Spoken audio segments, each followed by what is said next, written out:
Okay, so we are going to cover our last lecture for our Native Americans in the US unit. As with the previous lecture, I do want to give a disclaimer that there is going to be some discussions of violence, and by no means is this going to be exhaustive. There are a multitude of issues that are going on in Native communities. I encourage you to do more research on this and even consider maybe tailoring your final project to this if you feel so motivated.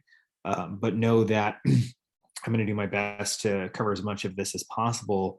And the article that you read for this particular unit or this particular lecture, I should say, is focusing on Dakota Access Pipeline, written by some of the folks who were at the Standing Rock prayer movement. And while that will give some context and background, again, there's so many issues afflicting Native communities that it's too much to pack into one lecture, like with what we saw with issues facing Chicano communities in that particular lecture, and then obviously with the BLM one in our African Americans in the United States piece. So with that, let's go ahead and get started. So I wanted to focus on some contemporary issues here and really think about what has been going on with Native communities as a direct result of these colonialistic policies that we've seen, right? So we've seen an overt war with Indians, right? We've seen a practice of cultural genocide with Indian boarding schools and the Indian adoption program.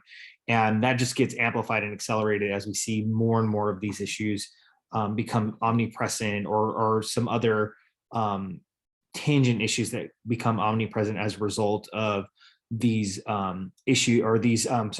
these concerted policies and practices to destabilize indigenous communities. So today we're going to look at Native Americans and race. I wanted to go back to this just because we are still thinking about race and ethnicity within the context of these various communities, right?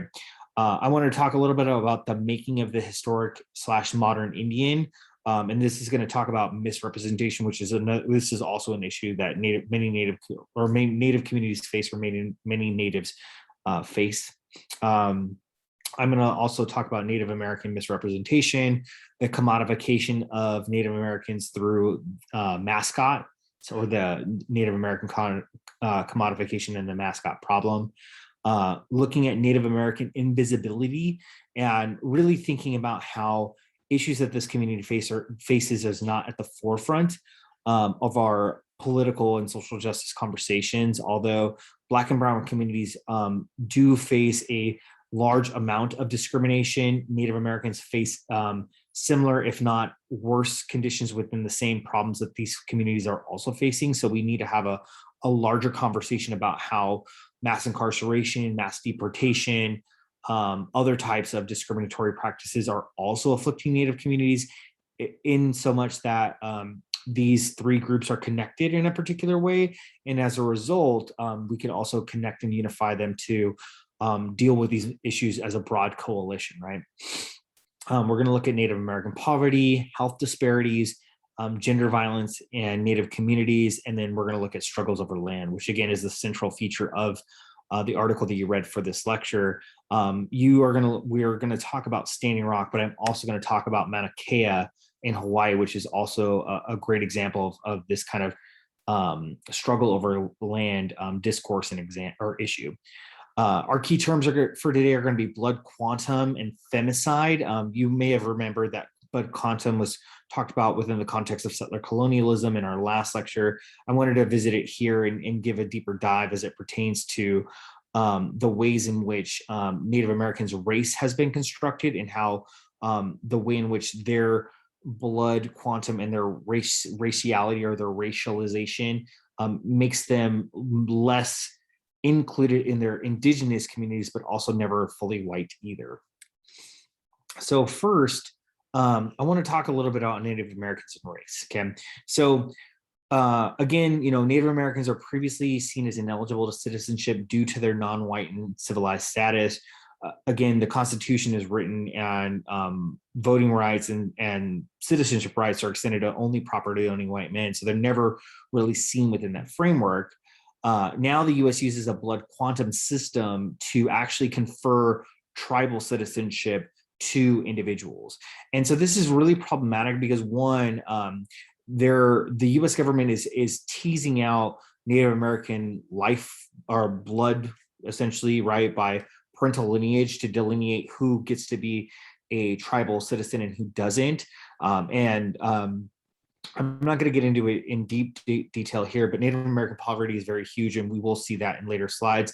But realistically, who gets to be Native and how is not defined by the natives themselves, but actually is defined by the U.S. government. They're, I guess, what we can say is alluding to this idea that whites or white government is defining who gets to be of the racial group and who doesn't. And again, this is something that tribal communities have never used. Rather that they've always had this sense of kind of clanship and this more kind of holistic mechanism of seeing folks within their various tribal communities. And so the next video that you're going to see is going to see how Native Americans themselves understand their race, or how the imposition of race by the US or US governmental forces has impacted them as individuals and a tribal community.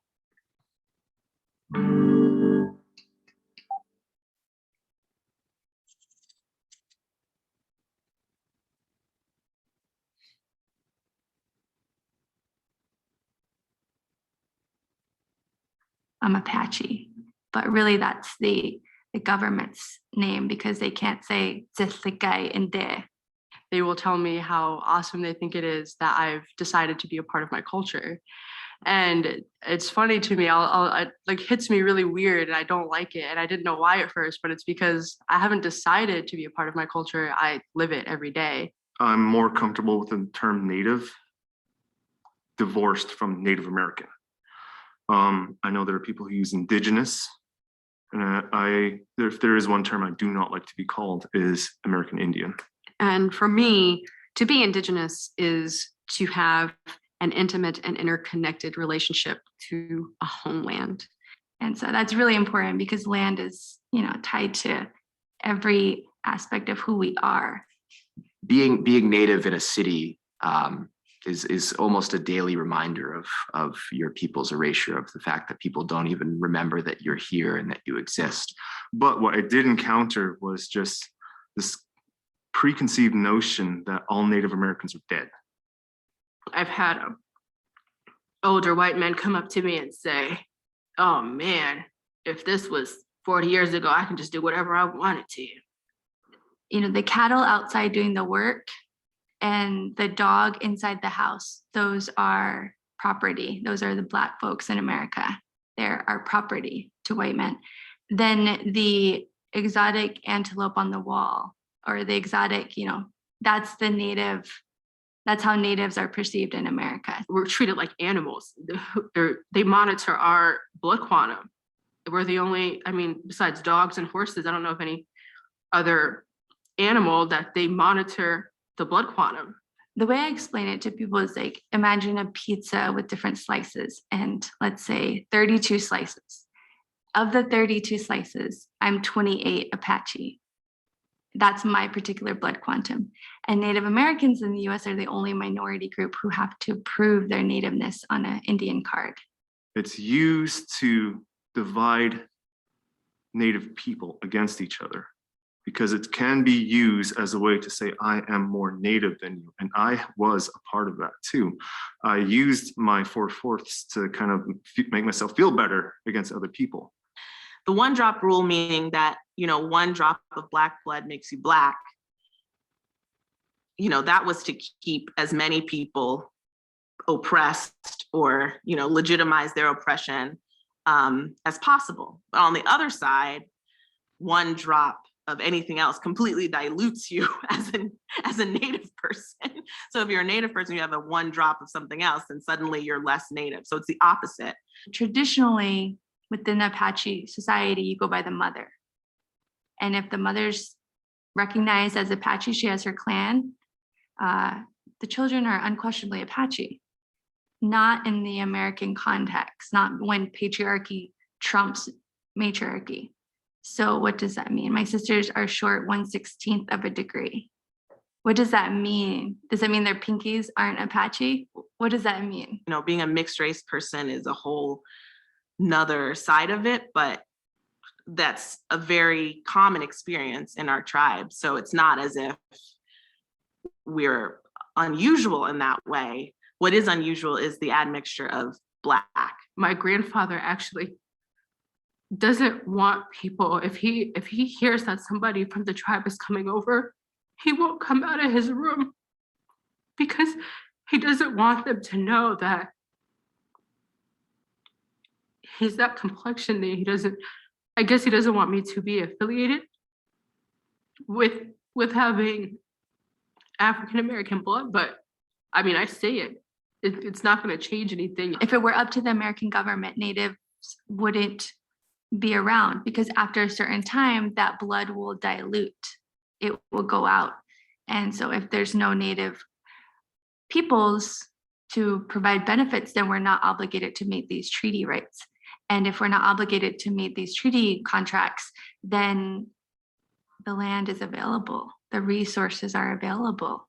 And I think that essential point about our claim to sovereignty, our claim to land, our claim to a culture, our claim to resources is one that gets lost if we don't insist upon the fact that we are nations. And we have taken huge steps to decolonizing. And that proof comes from people being able to have the opportunities to speak their language, to be on their ancestral land. But the thing with decolonization is that it's an ongoing process, just like grieving, just like any loss. As much as possible now, I try to tell people that I have a Native American name, and maybe it doesn't mean anything to you, but it means everything to me. My name maybe doesn't have a romanticized Hollywood Indian name, but my name has more meaning than that. My name means that my family survived. My family survived disease. My family survived Catholicism. My family survived settler colonialism, and my family, they survived. I survived. My existence is resistance. Me saying my name is Skiam Tulks, that is resistance in and of itself. And so what we see again is this conversation about how Native identity and existence is at odds with what the US wants, right? The US wants land, it wants resources, it wants a claim to history where it is the righteous victor, and indigenous existence is not a part of that. And so what American cultural writers did in many ways was to make the history of the modern Indian not be a part of that original Americanist framework. And many of you who may be old enough grew up with Westerns, I did, and the central focus a lot of American Westerns was the cowboyism as this kind of frontier hero, and the Native community as a part of this violent engine, right? So this Native insurgent who could never beat white men, but also was always the perpetual enemy. And so we can understand this within the construction of early forms of racialization, right? Racialized as savage, uncivilized, unintelligent, and unintelligible, right? Mostly due to language. The sense that Native Americans were, obviously just not smart, and that their indigenous languages were completely backwards, despite the fact that they were here for thousands of years. And then obviously we're criminalizing them at the same time, right? Early Native resistance to US Western conquest is seen as criminal or terroristic. And this next video on the stereotyping of Native Americans is really going to show this, as we've seen for many, many years, comic books, novels, TV shows, and movies always centering Natives as this inferior subject or this criminal, and elevating the position of the white frontiersman as somebody who was noble, who was always seeking, to expand the glory of the West, to expand the glory of America, and then obviously perpetuating these two false narratives about, both whites and blacks, or whites and Native Americans. Yes, they fought savagely, for they were a primitive people, and self-preservation is a primitive instinct. They say history is written by the winners. And that's surely the case when it comes to the way Native Americans have been portrayed in the movies. Now, we all know that every movie needs a villain, but during the last 100 years, more than 4,000 movies have cast Indians in that role, depicting them as bloodthirsty savages.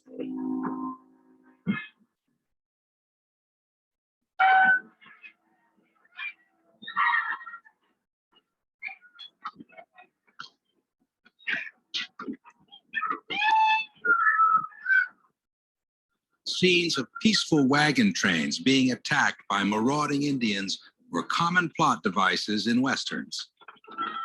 I grew up at a time when John Ford and John Wayne and Randolph Scott et al. Were massacring Indians with single shots. Turn around, Dick. That was in the late 40s, and I was in elementary school in Vallejo, California. Because of those movies, my brother and I were the only Indians in the neighborhood and in town and in school. We had to fight our way out of those theaters. Well, as children, that's who we saw. So we never saw our own image in its reality. And so we had to create our own image. From the time we were growing up, to be strong and proud of who we were was a joke. You couldn't do it. Indian, run their dot-gum, dot-blasted sheep over our land just like they owned it. Why don't they stay on the reservation where they belong? My son asked me this one time. He goes, "Where are the Indians, Mom? Why don't they have them in this movie?" And I was like, well, maybe that's when they put us on the res. Motion pictures in the United States have been made for white audiences to make money and to portray history. I don't think it's fair to say just to make money, but it is fair to say that the white audience has predominated. The white men of the West cannot and will not recognize the testimony of those Indians who slaughtered, massacred, and ambushed our parents. Tribes of the North beat at River Rock to once and forever wipe out all white. Well, I think that the bottom line is they weren't looking for an accurate portrayal. They weren't trying to tell a Native American story. They were trying to tell a Euro-American story. Man doesn't forget easily when his wife and kids were butchered. Cheyenne, what? Cheyenne, Apache, Blackfoot Sioux, they're vicious killers, all of them, ain't even human. Not only was the portrayal of the Native American unrealistically negative, but the portrayal of the white man was often unrealistically positive. Ultimately, you have some contest between the white guy, who is the exemplar of the rugged frontiersman on the one hand, and Indians on the other. The white guy beats him every time. He's better at being an Indian than they are. There's nothing a white man's not better at being than an Indian. Horrifying pages in the bloody annals of Indian warfare. A vivid recreation, a day when a lost patrol found the garrison of Fort Bowie slaughtered to the last man. Tomahawk Trail is a classic Western formula. It talks about Indian ferocity. It talks about Apache atrocities. It shows essentially the American army and American settlers outnumbered and threatened by an overwhelming force of Native Americans. Never have so few so bitterly avenged the victims of Apache savagery. It was just the opposite. Historically, we're talking about the Native Americans were overwhelmed by white population and settlement. But for the sake of the motion picture, and unfortunately, to perpetuate the image of the savage Native American, history is turned around and modified to suit the formula. Had their hair cut by. You're involved. How can you speak so unfeeling? I'm feeling, Miss Monroe. I knew these folks and blazed the trail that brought them here. This is how my parents died. Fire and scalping. Thanks to Hollywood, this country refuses to face what happened to Indian people. It takes a blue coat to make a white man a soldier. But a Cheyenne is a soldier from the first slap on his butt. War is his life. He's fierce, he's smart. And he's meaner than Sid. And scalps to the Indians, Major, like your medals, and got them for the same means, killing. By ignoring the Indian, and what we have to say, you are dooming your own country. Because there is a saying, a nation that does not know its history has no future.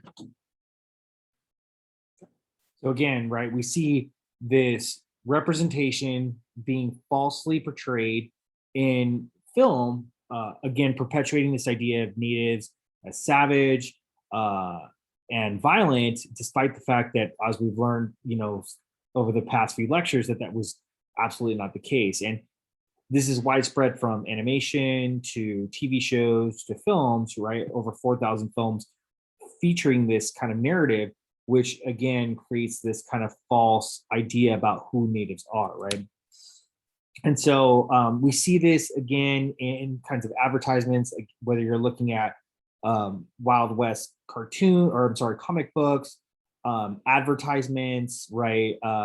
And just this overutilization of native identity as, again, backwards, not a part of this omnipresent piece, and then, in a lot of ways to make money, right? And this has been the tried and true method of using people of color as a ploy and a proxy to, again, evince white status, white superiority, and also, sell goods in this case, right?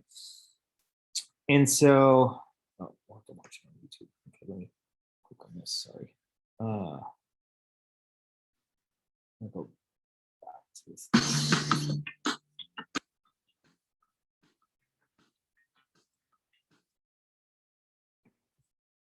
Before I get into that, so Native American commodification has been a persistent issue, and particularly within the mascot problem. And I wanted to address this here because I know that's been a hot button issue. And so Native imagery has been used to promote brands, whether it be Land O'Lakes, whether it be, again, a multitude of sports mascots that use indigenous representations.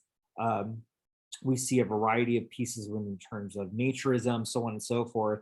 And again, they reinforce all of these racist notions about Indians that we've been covering. And the sad part is that I think what becomes most exploitative in a way that you could say is akin, not probably directly to chattel slavery, but along those lines, is that companies are making huge amounts of money selling this, right? They're consumers and companies are using this to spend and make money, and doing so under the auspice of honor, right? While there's been explicit and vocal pushback, and the video I'm going to show you in a second is going to engage that specifically. But I want to be very clear that mascots in themselves do not pay honor to anybody unless that person directly says it does, right? And what we've seen time and again, and this has been part of the reason why this has been such a contentious discourse, is that dozens of natives, in terms of tribal populations, not just like individuals, but actual collective communities, have continuously said that these mascots are bad and do harm to their communities. But the companies themselves, mostly run by white folks, and particularly white men, continue to say that it honors them. And so this becomes this odd dichotomy where you have a fan base who then, like what we saw with the adoptions and these, naive, I would say, but maybe well-meaning parents are taking children, right, and hopefully caring for them.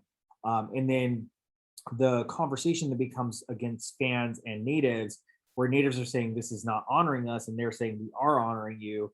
And rather than looking at the fact that there is a corporation or a governmental system that is exploiting native representations and doing so for huge profit, the divide and conquer logic between folks that are equally footed in terms of socioeconomic status distracts from the fact of the larger issue, which is again fundamental native commodification and exploitation. So this next piece by Comedy Central, I think, is really going to show how we can understand this particular issue and why natives are particularly mindful and sensitive towards the mascotification of their identity and community.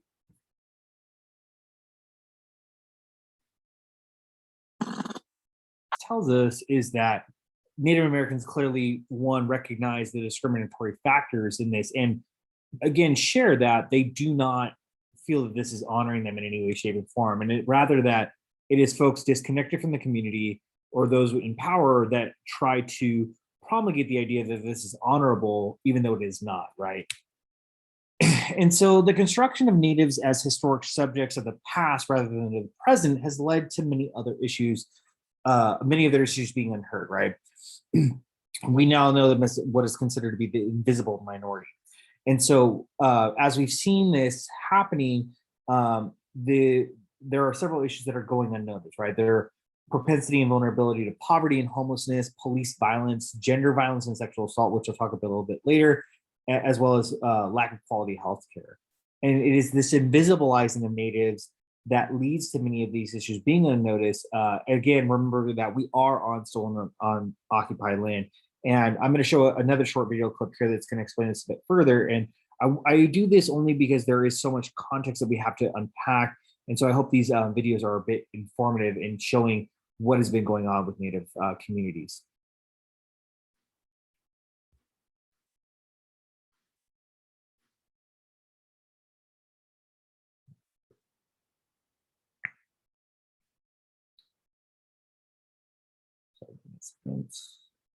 It's queued up and now it's being funky. We love our house. Been here for years. Yeah, but there's an animal in the attic. At least Geico makes bundling our home and car insurance easy. We save a lot. For bundling made easy, go to geico.com. The FBI just came out with a report that Native American hate crimes have gone up almost like 60 to 70%. This is Crystal Echohawk of the Pawnee Nation of Oklahoma. She co-led the first comprehensive study about America's view of indigenous people. When I read it, I was shocked because it blamed media assholes like me. According to her, the problem is invisibility. Not sure why I didn't see it coming. Invisibility to some is a superpower. Invisibility is not a superpower. It's actually one of the biggest threats we face. When they don't see us, they dehumanize us and we don't exist. And so we oftentimes don't get included in important pieces of legislation. And this lack of legislation leads to terrifying real-world consequences. Native Americans are being killed by police at a rate higher than any other group in the country. Native American women have the highest rates of rape and assault. And Indian youth have the highest rate of suicide. This is eye-opening, and I want to be an ally in Crystal's mission, especially considering white liberals often need more information about how to move forward in a pro-Native way. Yeesh. I don't want to just single out white folks by any means, but that is also where we probably have the most work to do. What's scary for a white person? So let me ask you a question. What do you want to do though? What do I want to do? Yeah, like what are you motivated about after reading the big thick report and seeing yourself show up on page 37? I am motivated by my own ignorance, which is something that I'm often motivated by. Right. What do I need to know? Have you heard of Deb Haaland? Deb Haaland. She's Yes. Dutch? No, she's Laguna Pueblo. She is one of the first Native American women elected to Congress and a force in tribal politics. She's a badass. So tonight we made history. And today is another historic day. I mean, not as historic as the day Deb protested at Standing Rock or as the day she won the election, but still a pretty historic day. The day Deb Haaland carefully packed her kitchen utensils. See those plates there? Yes, I need to like put newspaper between them. you know, because she's moving to Washington, D.C. You've been an organizer. I have. If you want to make an actual difference, why do that in Congress? I try to look at things as an opportunity. Yeah, Congress is the most, like their approval ratings, like 29%. I didn't want to bring it up, but Acme has a better approval rating than Congress. Exactly. But I think we're not talking enough about Native American issues right now. The environment, climate change, renewable energy, missing and murdered Indigenous women is not in anywhere near the, level of discourse that it should be in our society. On some reservations, Native American women are killed at a rate 10 times the national average. The exact number is hard to calculate because literally no one is even gathering the data, let alone trying to stop it. For Haaland, this is just one of many examples of why she feels it's vital to provide visibility for Native people. Isn't this nice? What is that? It's like a sample of a Navajo rug. All these flowers and seeds they use to dye the wool with. I bought this from a mom and a son. That's how they made their money. People who have no money, no jobs, they find ways to make ends meet. You know what I'm saying? I do. Like, I think we need to respect people like that. Is that going to Washington? Yes. So I can remember my time in Indian country every day. I'm curious, are you worried about over-representation? Over-representation? 2 whole people in Congress? Oh. No, not at all. And so with this short video clip, one shows us how abysmally underrepresented Native people are, right? Despite, you know, being here for thousands of years, there's only 2 elected officials that are actually, you know, trace their lineages back to Native Americans. And clearly, you know, there's a lot of issues going on, right? Which, you know, again, we can think about more. Again, Native American poverty is high. You know, there's huge rates of poverty. It's actually higher on reservations than just in general population. So this myth that Native Americans on reservations are doing better than whites is clearly not borne out in the data, as shown by these different types of graphs here. Native American employment rates are higher. Obviously, the reservations are not developed as much as, you know, conventional urban centers that would have more of those jobs.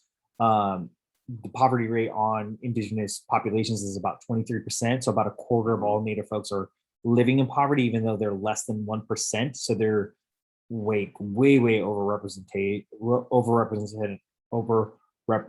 in poverty versus their general population. Their median household income is far less than whites, about 45,000 compared to 65,000 for the total U.S. population. That's the total, not just whites, but just everyone. Unemployment rate is much higher, double the national average. So national average right now is about 4%. And, you know, in this kind of post-pandemic economy, and still about 8% for those folks. Only 16.1% of indigenous people get a 4-year degree. And again, that puts them at an extreme disadvantage in terms of getting that, right? They have much higher violent crime rates, about 2.5 times higher.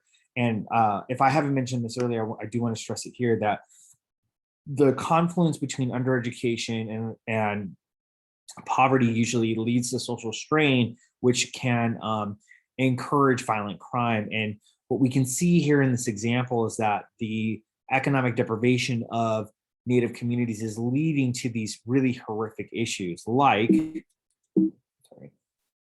Native American health. The Indian Health Service, which is a governmental agency that's supposed to provide healthcare for Native Americans, is extremely underfunded compared to other medical benefits providers like Medicare, the VA, and Medicaid.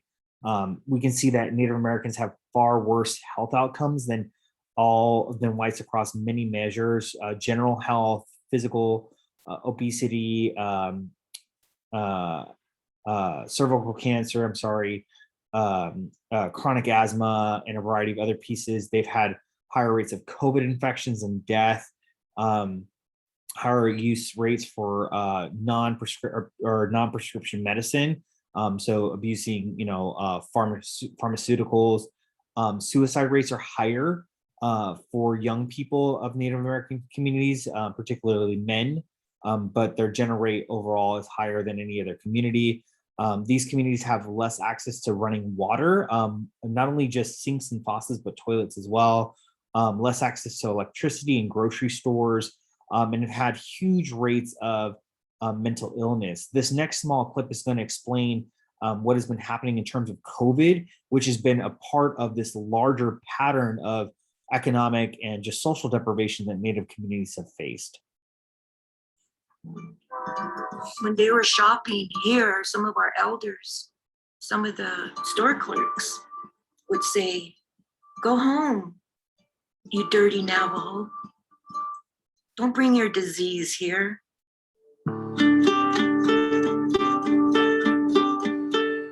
If people really understood the history of Gallup and the history of McKean County, they wouldn't be surprised of how much we were affected when COVID hit. They wouldn't be surprised. Access to healthcare has always been an issue for us.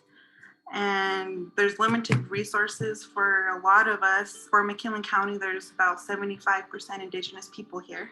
I mean, you name it, McKinley County is probably the highest in our state, one of the highest, with teen pregnancy, suicide, domestic violence, substance abuse, even violent crimes, robberies. So before COVID, we've been suffering. It's hard for us to stay home. It's hard for us to have social distancing because that's not how we're set up to be. We're very social. We're very wanting to be with each other. We have to travel far. We can only buy food for so many days. The fact that they live on the reservation where in a lot of cases there's no electricity, there's no running water. Therefore, it's hard for them to keep things sanitized and cleaned the way it needs to be. And there's no stores. There's 13 stores on the entire Navajo reservation. And 3/4 of them are convenience stores.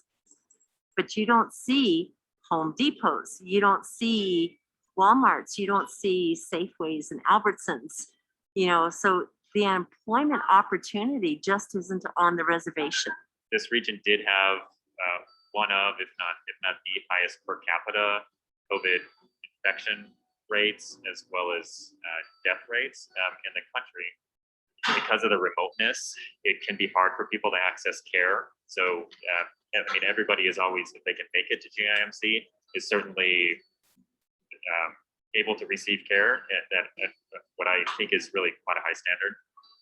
But sometimes it's just hard to access it. So that meant that sometimes the presentations were quite late, where people had been at home and not feeling well for long periods of time before they finally were able to muster the energy or the resources to come into Gallup. And by that point, that sometimes was too late. We have a huge family, so it was a lot of interacting with one another, and so a lot of socializing, doing things together, like camping trips, farming, and just hanging out as a family, just doing everything together. And once this COVID hit, it was a scary situation. The hard part was my mother being admitted first, but then my brother started to get worse, started to get the symptoms, and he's younger than I am. So he caught it and he had it for like a month.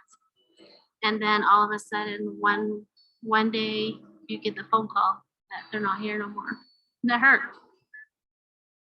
So I lost my brother about 2 months ago.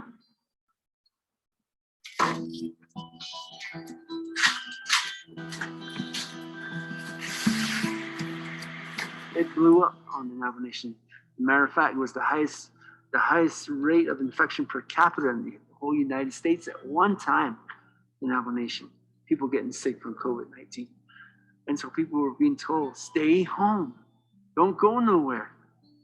That's the safest place you can be." So if we're saying that, then the basic needs of our people getting out there and doing grocery shopping and these things, we stepped in there to say, "Hey, we can help you with some of this stuff in order so that you can stay safe." We would go to homes and help them with the basic necessities, food, water, and then later on, things like hygiene kits, quarantine kits, isolation kits. We have a positive active case, we definitely don't want them out and about. You know, if we can just have them stay at home, we, you know, can bring food to them, bring some cleaning stuff for them, and, you know, hopefully they recover. Sometimes they don't recover, they got to get flown out. You know, that happens. We've lost a few people. Some have been out there for hospitalized for, you know, a few months. At first, it was kind of like scary because I have a 4-year-old son, and I live with my 2 grandparents who are pretty much like 80, 90 years old. So it was pretty scary at first, to where I was really using the sanitizer and spraying my clothes down when I get home, and taking a shower right when I get home, and putting my clothes in bags, my shoes in bags, because I was pretty scared to not just to catch it, but to give it to my grandparents or to my son. There were a couple of times where I had to sleep outside in a tent just because I was trying to be cautious. Upstream. So I'm going to pause it there just for time, but you know, as we can see, you know, this is an ongoing issue that has been a part of this long legacy. And so we see, you know, these chronic issues going on. Compounding this even further is the fact that murdering and missing Indigenous women has been a prevalent issue and probably one of the most pressing issues that have been going on in Native communities. We know that there are, several hundred murdered and missing Indigenous women, about 506. Again, there's a lot of underreporting on this because disappeared folks are not really accounted for. And again, there's been no formal tracking of this. More than 4 out of 5 American Indian women have experienced violence in their lifetime. American Indian women are more than 1.5, almost 2 times more likely than white women to experience violence within the past year. And then again, these folks face murder rates about 10 times higher than white communities and other communities. And what I would argue that a lot of this is tied to a deliberate form of what we've now learned is called femicide, or the kind of deliberate killing of a woman or a girl, particularly by a man, on account of their gender. And the overwhelming representation of women dying and dying either largely because of intimate partner violence, either by fellow natives and or by whites, which has been mostly the latter rather than the former, goes to show that we do disregard Native life in a way that I think has led to this overwhelming representation of murdered and missing Indigenous women, as well as this high rates of poverty and these other related health issues. Additionally, there have been several struggles over land, and I'm going to highlight 2 in particular: Standing Rock and Mauna Kea. One thing that we see with Standing Rock is that energy companies for the past few years have been seeking to extract natural resources with little care for Native communities. And Dakota Access, which was reauthorized under the Trump administration, although it was temporarily suspended under the Obama administration, really put into fore how the US government continues to violate treaty rights. And 2 things that were notable about, actually a couple things that were notable about Standing Rock was that, one, it actually was going to go by a community in North Dakota, I think it's New Brunswick, which was a largely white suburban community, and it was rerouted away from that over a tribal, not only prayer site, but a burial ground. So 2 significant factors that were kind of disregarded. And then additionally, there were already existing land treaties in this area. But despite that, builders and the state government decided to just go ahead and plow over these ancestral homelands and sacred sites. Sadly, since the pipeline has been built, it has leaked 5 times since 2017. So in less than 3 years, it's already leaked quite a bit amount. And one of its largest spills was 168 gallons of crude oil. And what has always been noted is that oil pipelines always leak. And what we'll see in this video, and one of the things that's really important about this, is that it actually crosses a significant waterway. And these leakages are actually getting into water systems, which again have devastating effects, not only on Indigenous communities, but others. And sadly, the people at the forefront of the movement against this have been Indigenous communities. And what you'll see in the video is that there's been a confluence of police violence against them.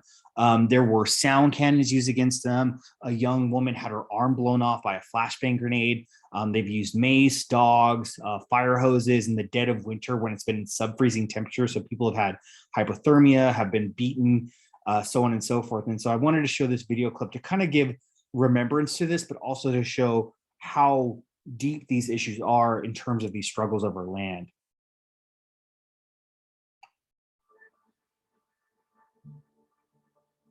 The Mother Earth is Unchi Maka, the grandmother of everything. And the water is her blood. And to this blood we live. We've been here for thousands of years. We have always been citizens of these lands. But whenever there's a resource that needs to be exploited, our lands just kept getting taken. We didn't have say. And that has been inflicted on our people for over 200 years. Native Americans have some of the highest rates of poverty, dropout rates, suicide rates, being victims to police aggression and violence. We have continued collectively to be abused. And I think people are tired of being treated like they're less citizens. We don't have any place else to go. These are our only remaining homelands. We have to protect them. Enough's enough. Since 2006, there's been a rush of companies coming into the state of North Dakota to develop oil. But here at Standing Rock, we have a resolution that goes back all the way to 2007 that says you don't want any pipelines to cross our ancestral lands.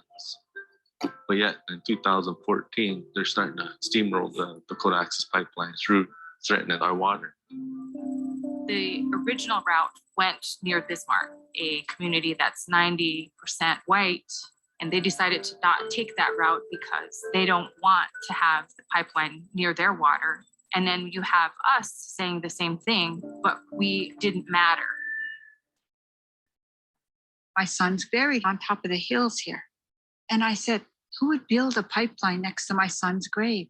Who would do that?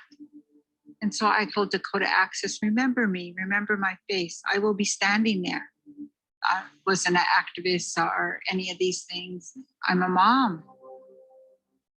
I didn't know what to do. So I made a video on Facebook in my hotel room and I asked people to come. The battle has just begun. I will stand to protect the water and the land. I'm asking each of you to come stand with us.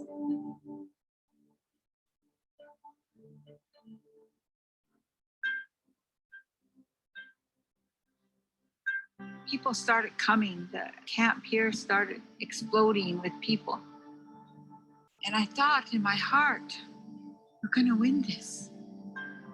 This is a historic moment in time, first time ever in the United States where over 300 tribes have congregated and said they'll stand in solidarity and unite with prayer. That is something that is beautiful.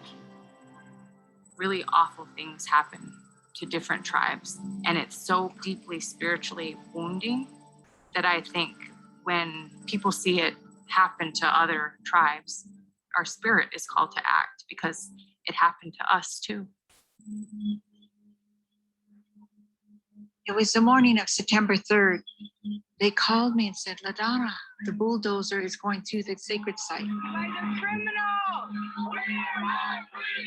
And people were crying and hollering, and all these nations were standing together. Then the man pepper sprayed people, and there was a woman singing a dog on people. The dog has blood in its nose and its mouth. Look at him.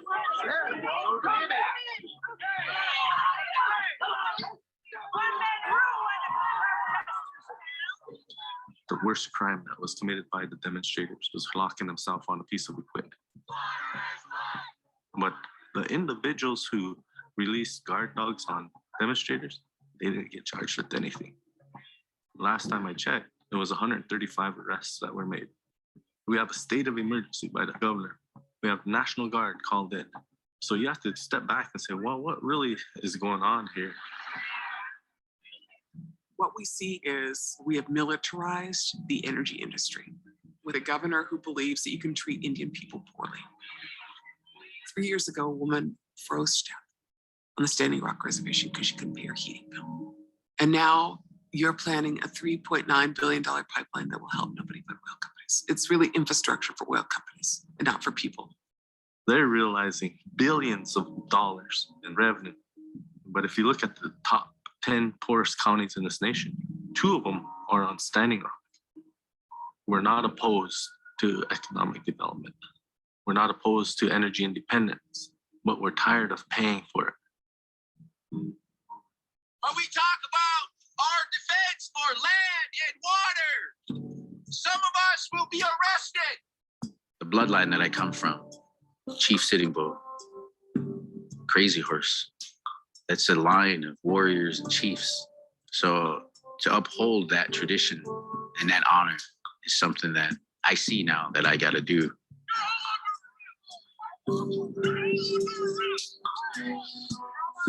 It's everybody at this camp versus the governor, chief of police, the energy and oil companies.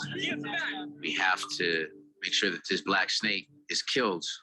We have to look within our heart to figure out how far are we willing to go. I was arrested, but how do you want to do it? What is your gift? What is your talent? What is your spirit telling you that you want to do?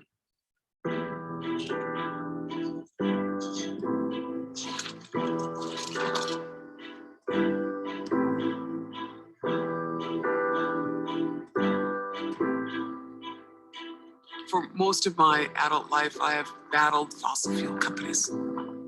And I dreamed that we should ride to the oil source. So we rode our horses 3 days to face our enemy and say, we're here. And we're not going to let you do this.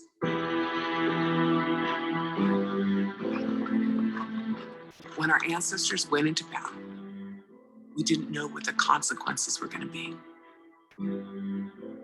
All we knew is that if we did nothing, things would not go well for our children. Don't operate out of fear. Operate out of hope. Because with hope, everything is possible. I was very proud to ride with all those riders. We went to the monster. We faced the monster. You know, I may not be able to stop them from laying pipe because it is already laid, but they have no oil in it. So I'll pray that that oil will never go. The only thing that keeps me going is prayer. And I have to have faith that my prayers are being heard, because there's a company that's saying, we're gonna build this no matter what. And they'll say this pipeline will never break. It's gonna break. And who's gonna pay the cost? Native people, we're like pieces of people. We all have this trauma. I used to tell people when I was young, they would say, and what do you Indians want? The right to be left alone to live. Now I don't see that as an option. Now we must do our best to live and show the rest of the world how to live.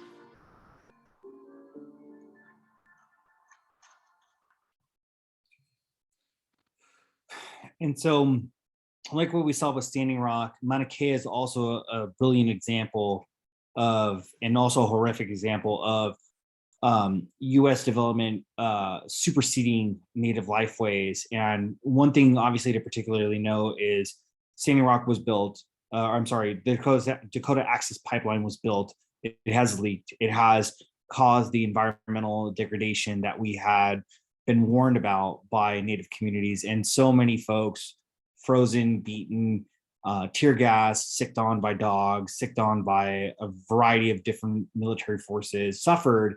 And despite that suffering, this, black snake, as they call it, right, or this oil pipeline did get built and did have the devastating effects. And what Mauna Kea shows us is, again, this at oddsness with indigenous lifeways and U.S. interests, and really the desire of American governments to effectively erase natives, right? To wipe their desires and dreams and realities off of the map and impose a system or edifices or whatever these look like that trump whatever they want, right? And I think what we can see across both of these examples is really a lack of awareness or respect for the value that Native people have to the land.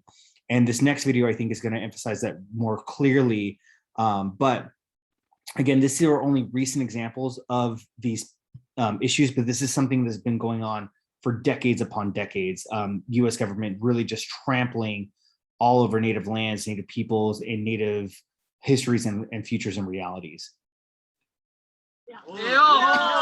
My brothers, where's your hearts? Where's your hearts? Let them be. You choose money over us, Kanakama Ole. How can you do that? Keakua did that. Not Iggy, not Meakin. Keakua made that for us to enjoy. Not bomb and desecrate our water. Ale, I give to you. Lai. Lai. How can you be so cold-hearted? Look what we have to do to hold out. You guys make us do this. Leave them alone. Leave them alone. Please leave them alone. Go back to your and talk about the desecration of our island. To look up at that Mauna and to wake up at Mauna Kea every single day and say, I am a descendant of this mana, that reminds us where we come from, because for so long we have been stripped of mana over and over again, with how they banned our language, our dance, stole the lands that we come from. And this is just a continuation of this colonial story here with what the governor is doing, what the illegal occupying state of Hawaii is doing right now. But it's a paradigm shift. We are living in a time where we have every single possibility to create the change that our kupuna prayed for us to be. We are living out their prayers now. This whole gathering at the Mauna is changing everything for our people. It's not just about a telescope. It's not. This is our chance to remember what it's like to live with one another again and to share. La'i. La'i. The leaf of love I give to all you folks. E honi. Oi, honi. And it also called on all of the eha that people still have, the pain that people still have, because intergenerational trauma is real. And I think that it triggered something in everybody. And you didn't have to be Hawaiian to feel it. I always say, if you live in Hawaii and you drink of this water and you eat of the food that this aina grows, all of the issues in Hawaii should matter to you. And what the Mauna told me the other day was no should have been enough, because we are still here and our indigenous people still matter and our voices still matter. And when we said no the first time when those first telescopes went up there, it should have been enough, but it wasn't. But now it's becoming enough again.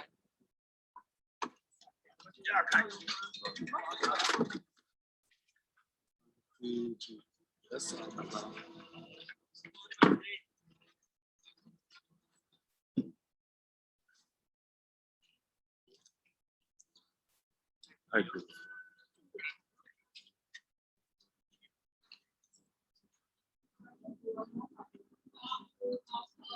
We are everyone. We stand as pillars in the four cardinal points. We are the beloved warriors of this land, and we rise as mighty. Mauna Kea. We are the Kia'i. We are the guardians that stand as mountains. We are these standing rocks. We are the lava under our feet. We are the water protectors, and we rise like a mighty wave. Ehu, ehu, ehu, ehu, ehu, ehu.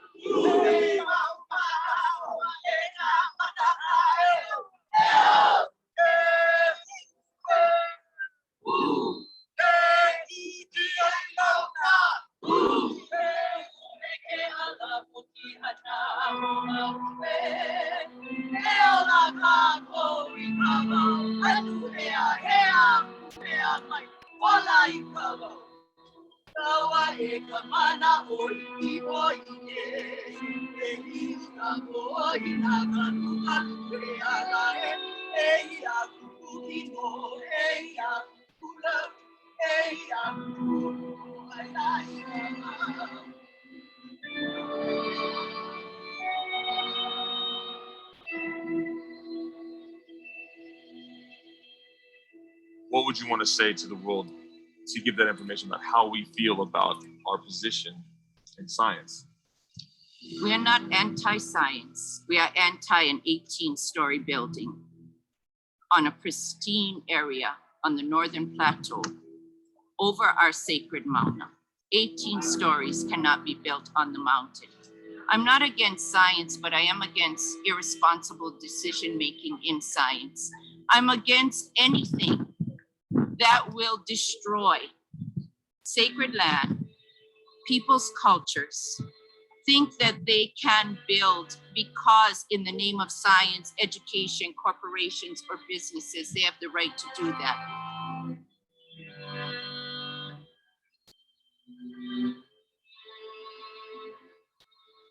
So it's not about the telescope, it's not about science, it's about sacred land. It's about Kanaka Maoli having the right to determine for themselves how our sacred places should be protected. Ultimately, this is a human right issue, right? That we are a real people, we have a real history, we have a real culture, we have a real language, we have a real religion, and we need to be recognized as such. And so the building of the 30-meter telescope, if it was in a different place, you know, Hawaiians might be some of the most supportive of it. But it's the fact that it's being built on sacred land in a very, very fragile ecosystem. There are species that live up there that only live up there. Not in that type of regions around the world, but only on Mauna Kea. It's where our sacred waters are. It's the dwelling place of many of our female akua. And these are also crown lands that were never ceded to the United States of America, but they were seized, they were taken away. We've never consented to the taking of these lands. And ultimately, we've never consented to the building of all of these telescopes. There's been resistance from the very beginning. Those who allowed the first telescope to be built in 1968 were told that that was going to be the only telescope. And that was we're at 13 right now. We're at 13, and that was a 30 millimeter. Now we're at a 30-meter telescope. Again, 13 telescopes later. Most provinces never have removed 13 of them as of today. Many of these telescopes have been the last telescope, right? And now TMT is the latest last telescope. When I say solution, I think we must first see each other as human beings first. Because if we cannot see each other as equal human beings, how therefore can we even move forward in this question? There is an alternative site. There is. And it's already being pursued. They've already looked at permits, and even just today, there's many. Yeah, it's actually more. And the thing is, well, then go to the places that want it, and the communities that actually support it full-heartedly. And you know, this place has been impacted enough, and you know, they ain't getting by. So they're not getting by. That's for sure. Ridiculous is you can't build over 7 stories of Hilo. No, you can't. But you can build an 18-story on the tallest mountain in the world. That is sacred to the Hawaiian people. You know, that says Komo Keaku Aoi Komo Kanaka. We have 2 more years to continue to stand in which we will wake up other nations and they will support us and we will interweave and will only get stronger. We are the unexpected. We are the native people that no one ever expected to rise, because when they look at Hawaii, they say paradise. You know, the tourist destination. They say beautiful scenery and aloha spirit. Other countries that rise and other peoples that rise, they are expected to, but not here in Hawaii. And that's why the world is watching, because when the native people of a place say not this time, no more, you have taken almost everything we have, and if we allow you to build on the most sacred without attempting to stop that, we may as well just lay down as a native people and say, take everything. If you take the most sacred, what will we have left? So out of that knowing and out of that refusal to do that this time, the people around the world turned their heads and said, in Hawaii, the native people, who would have known? It is the time for Hawaii, because this is where aloha lives, true aloha. This is where we are standing in a manner where we cannot afford to be angry. We cannot be outraged. We cannot be violent because we cannot stand in that way, because these generations are going to have to stand after us. The Mauna is not the only issue we have. In Hawaii, we have every issue everyone else has, but we're on a little pinhead here. So the Mauna is training us on how to stand in a manner that will take us from this mountain into our own communities and stand in a way that we never would have thought we could. Because when it's their turn to stand, we are going to have to be the examples for them on how to do it. And that's why the Keiki are here standing in the same lines. They are learning how to stand in kapualoha. What does that mean? In a ceremonial manner, with our prayers, with our chants, with our dances, with our integrity, with every value we ever learned we came from in our Kanaka Maoli way of being. And as we stand in that way, there will be no turning back. And we will stand strong, and we will be the pillars, the guardians, the stewards, and we will stand as mountains, unshakable.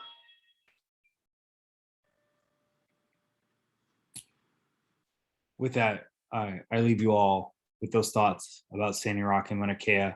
Remember what has transpired, what is lost, and what is still worth fighting for. And I thank you for tuning in, and I see you folks next time.